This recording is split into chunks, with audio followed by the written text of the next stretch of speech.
Hello everyone, my name is Saeed Rahal.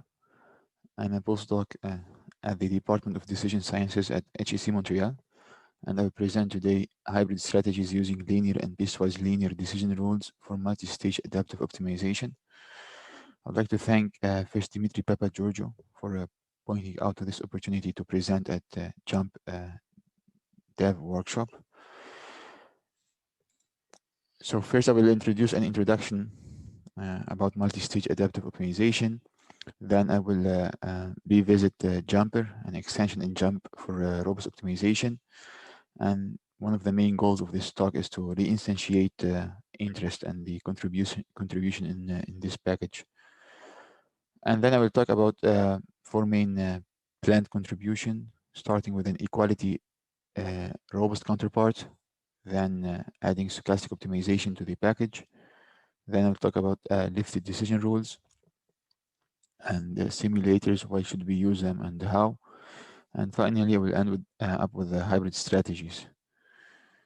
The, the talk will conclude with an action plan. Multi-stage adaptive optimization is a framework to address uncertainty in a decision-making problem. It classifies the decisions into two groups: static, also known as a here and now, and adaptive, known as a wait and see. So basically, the adaptive decisions are made progressively as some information about the uncertainty is being observed or revealed. Two-stage adaptive optimization is a special case where the uncertainty is revealed all at once. So there's only like basically two time stages. The adaptive decisions or recourse actions are actually policies to be optimized, and these policies have to satisfy the non-anticipativity property, which means they only depend on past revealed uncertainty. In this work, I will address a multi-stage linear formulation or adaptive optimization, where I assume fixed cost coefficients and fixed recourse matrix. The uncertainty is only present at the right-hand side vector B sub t. Rho is a coherent risk measure, where in robust optimization, this measure is the worst case setting for the future time stage costs, or the summation of the future time stage costs. And for the stochastic optimization, this risk measure is the expectation, or the expected value.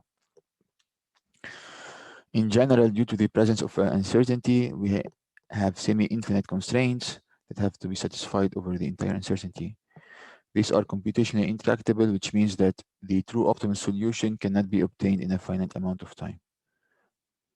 As an alternative, we have two known solution approximation methods.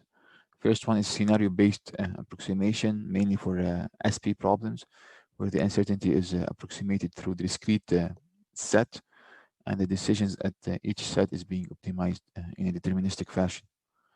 The second, which is our emphasis in our talk, is the decision rule-based method, also known as look-ahead policy approximations, where the policy is approximated through a certain function.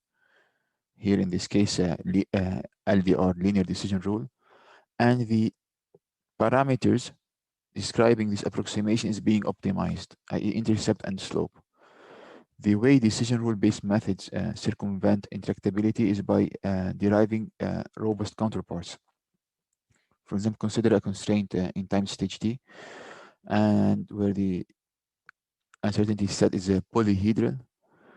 We introduce the affine policy, or an LDR, with an intercept and a slope, and the parameter v sub t is an observation matrix to satisfy the non-anticipativity property. We introduce a mean operator into the constraint that does not affect optimality, and the inner optimization problem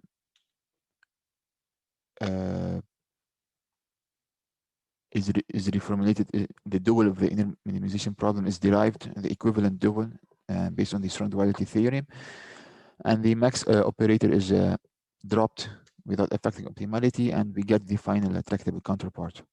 Now, for each constraint, this mechanical task must be made to construct the overall tractable counterpart.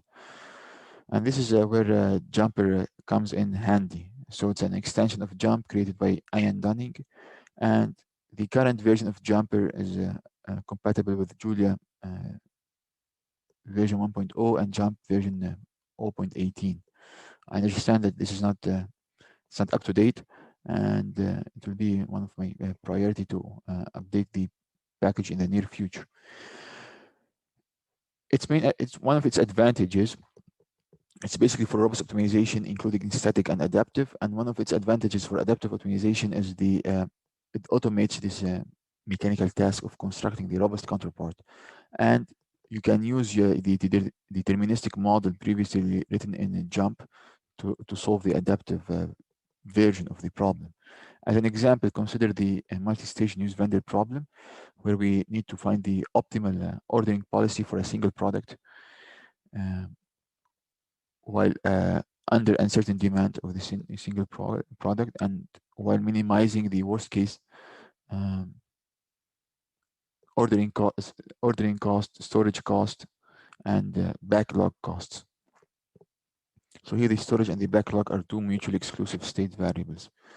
The way it works is that first we use the robust model object instead of model, and then we have the at uncertain macro to define the uncertainty.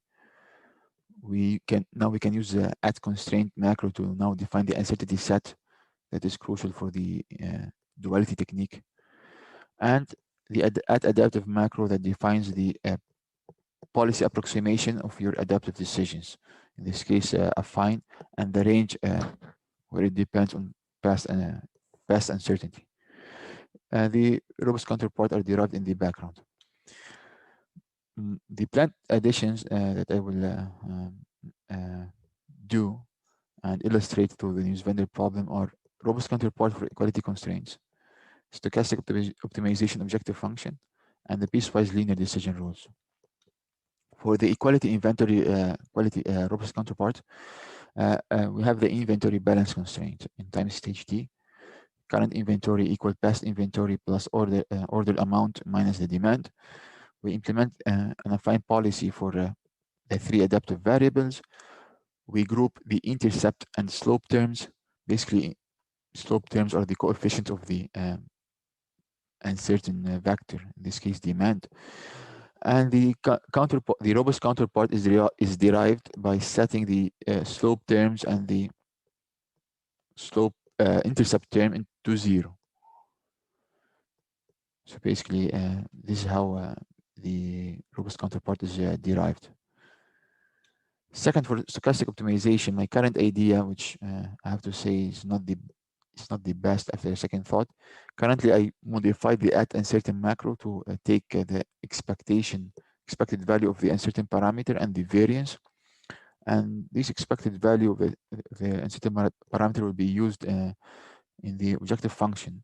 To make that happen, at the time being, I have to use a mandatory objective variable name for SP, that is phi under stochastic under program under objective.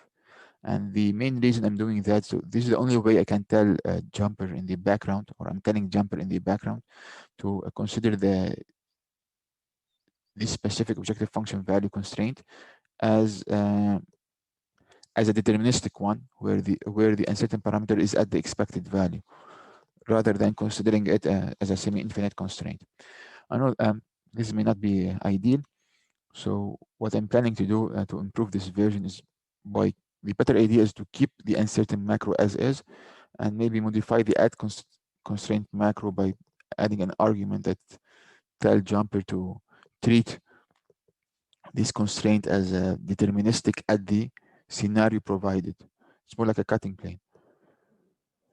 And in the better idea, in this new idea, there's no like restriction on the name of the objective variable. So that's for the SP problem. Now for the piecewise linear decision rule, which was introduced by Giorgio al. So basically, it's not my original idea. So his methodology is based on having a bounded uncertain parameter and a set of breakpoints where the LDR may change its slope. And the uncertain parameter is lifted to a higher dimension using a lifting operator, using a set of min-max functions with the breakpoint values. The retraction operator is like it projects the lifted uncertain demand to the original space, and the key property in this methodology is a one-to-one correspondence between the linear function in the lifted space and a family of non-linear functions in the original space. So now we are inheriting the modeling features of affine policies in the lifted space while gaining the approximation quality of nonlinear policies in practice. As an example, if we have a single demand in t equal to 2 and one breakpoint and z sub 1 subscript 2, we see that the first lifted element is linearly proportional to the original uncertain demand d sub 2 in the first line segment, while the second lifted element is linearly proportional to d sub 2 in the second segment. And basically our PLDR is nothing but an affine policy in the lifted space. So if you have one intercept x sub 2, subscript 0, and two slopes. We have to couple that with a lifted uncertainty set, which is also proposed by Giorgio, a polyhedral convex hull, where the matrix and the right-hand side vector are defined in terms of the bounds of the original uncertain parameter and the value of the breakpoints. So as an example, in the default case, we don't have lifting, so in the original space, we have a line segment. With one breakpoint, the convex hull is a triangle, like two breakpoints is a tetrahedron, and so on. So now, instead of creating a new policy called lifted, I decided to follow a different approach. So I will introduce a lifted uncertainty set function that generalizes the creation of a lifted uncertainty set parameters for any given number of uncertainty breakpoint values, number of breakpoint, and so forth. Also, I will introduce a stochastic a function to compute the mean of the lifted uncertain parameter. Currently, I'm doing that analytically, assuming that all parameters follow the uniform distribution. Later, I will add a feature or a possibility to do that using a sample-based approach. As for the policy, I will just use the affine policy that is currently available in Jumper. Now, simulators. So, like, are they worth the time? We know that it takes time to build a simulator, but why we should do it? We think that researchers in the SP domain, like they rely solely on a look-ahead model to compare policies, and we, through this example, we will highlight the need to evaluate policies within a simulation environment, because at the end of the day, there's some information lost when we approximate the policies. In this problem, we have a specific feature, which is a mutually exclusive state variables, backlog, and inventory. And we introduce two simulation environments. In the first one, we use only the implementable look-ahead policies, and we compute the state variables using their definition. Well, in the second one, it's the traditional rolling horizon framework. For this small-scale experiment, we have 4 time stages, and the ordering amount U superscript x is 8, and the rest is cost parameters. From this table, what is important and what I want to point out to is that in the model, which is the second column, we see that PLDR1 with breakpoint at the expected value is inferior to PLDR1 with a breakpoint at the maximum ordering amount. However, this relationship is inversed in the first simulator, which is the third column. We see that now the former approximation is superior to the latter approximation. So this observation poses the following question, like, can that happen to an LDR? So can a less complex approximation, which is inferior in a model, look-ahead model, can it do better of a more complex approximation in a simulator? This is what we investigate next. So we extend the time stages to 8, and we compute the look-ahead model-based cost and the simulators-based cost for a range of UX from 5 to 10. What we see in these three figures, the first observation is that we see that the look-ahead model, it exaggerates the inferiority of an LDR or the affine policy. And this can be seen by the gaps between the LDR curve and the PLDR curves. in figure A in the local model and in the simulators. The second, which is more interesting and more important in my thought, is that the LDR in simulator one in the red rectangle that is amplified, the LDR, which is the less complex decision rule, it does better. It outperforms PLDR1 with a breakpoint at the expected value, which is the more complex decision rule. So this observation, this empirical observation, it uh, it highlights it, or it bolsters the need to have a simulator to evaluate the approximations in a look-ahead model. So now I move to the idea of the hybrid strategies. Why do we need them, or from where the idea originated? So it's from an empirical evidence found in scenario SP, which shows that modeling uncertainty in early stages of the scenario tree is more attractive.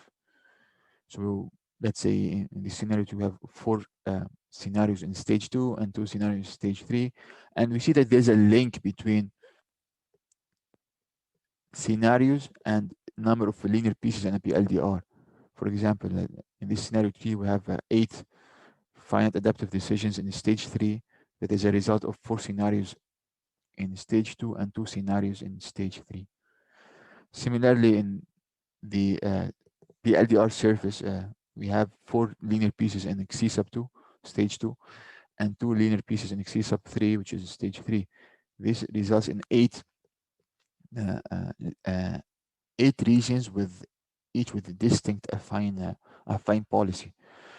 So the question is this: is it more significant to have higher uncertainty resolution or more linear pieces in PLDR in early stages?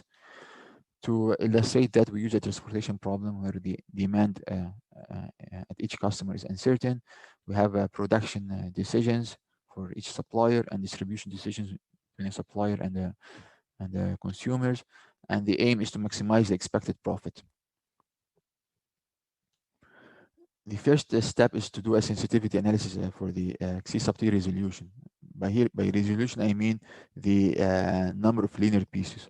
So higher resolution means higher number of linear pieces. To do that, we set two base policies: LDR as the lowest resolution and PLDR5 as the highest resolution. And the idea is to set the resolution of X sub t to the base policy and measure the sensitivity in each time stage by having a unit change of the breakpoints, number of breakpoints, which means the number of linear pieces for each time stage. And we see that from the curve. So the green curve is for the stage, so the earliest stage. We see that there's a pattern that resolution in early stages is more sensitive. I got the same result for PLDR5, which is not shown for gravity. Here I will talk more about the simulator, moving horizon simulator or rolling horizon, which is similar to simulator 2 in the Nussbaum problem. Here we see that at the outset we solve a look-ahead model, and then we observe the demand in each consumer at stage 2, and we roll the time one step forward. N sub p is the prediction horizon of the model. Capital T is the planning horizon where we have our last optimization problem. Here we see that the model from t equal 2 to capital T is different than the look-ahead model. So it's being updated. The set of our first stage decisions changed. The set of equations, some equations that were not defined at the outset of the look-ahead model at t equal to 1 will be defined at t equal to 2, and from t equal to 2 to capital T. At the moment, I did not automate this process of detecting how does the look-ahead model changes from t equal to 1 to t equal to 2. So basically when we roll it forward. This is a task I should do. And I have, also want to mention that another option for a simulator is using a folding horizon simulator, where your prediction horizon is always equal to the planning horizon, or is always at the end of the planning horizon.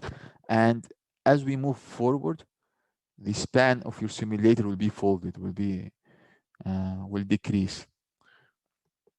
This is more used in for Pareto optimality and robust optimization. We decided to use a rolling horizon simulator because we think that we should not stop our decision-making process at a certain time. So basically, capital T, the planning horizon, is not the end of the world. This is um, our basis of using a rolling horizon simulator. So currently the way I do it is that, like, for each demand scenario, I first solve a look-ahead model, then I save the simulated profit and look-ahead profit. Then from t equal to 2 to the planning horizon, I update my state variable using the transition function, which is very important. And then I observe the uncertainty, and I pass this observation to a transportation moving horizon model, which is different than the look-ahead model policy in terms of a set of first stage decisions and a set of constraints that are now defined at t equal 2, which is t equal 1 in the new model, which is the first stage in the new model, which were not defined at the outset at t equal to 1. And this is being done from 2 to capital T. Here, what we observe as a similar observation about the importance of using a simulator. In figure A, we see that we have clusters of PLDR, LDR, PLDR1, PLDR2, PLDR3. And the idea is to design an HDR that compromise a competitive trade-off in terms of solution quality and cost. The model-based results are giving us an impression that non-increasing or non-decreasing HDR, where the resolution in late stages is higher than the resolution in early stages, is more favorable.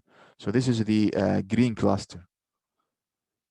However, the hybrid decision rule that has high resolution in late stages, high resolution in early stages than late stages, is less favorable. Here we have the black pluses, the clusters. So as if it's not intuitive. So as if the model is given priority for uncertainty that will be revealed in the far future, or for a decision that will be implemented in the far future, rather than giving importance for the information that will be revealed in the near future and the decisions that will be given in the near future. The same can be, however, in the simulator, this is opposed. We see that the non-increasing HDR with high resolution in late stages, the same black plus cluster, it's more competitive than the green cluster. And we see that it basically recovers most of the solution quality of a PLDR2 at a reduced cost. And this illustrates the attractiveness of such hybrid strategies. And also, again, back to the point of evaluating your look-ahead policy approximations in a simulator, because here we saw that, again, the look-ahead based model misrepresented the quality of the approximation, of the policy approximation. So now, to conclude, this is more a conclusion for me, like to commit and act upon these points. So first, I'll work on updating Jumper to the current version of Jump and Julia. Then I will integrate the features that I talked about in the near future.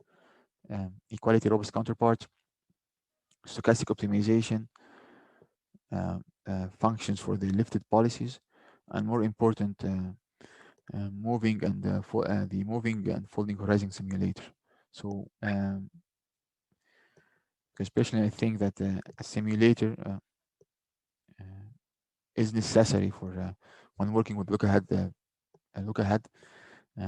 model policy approximations. And this is it.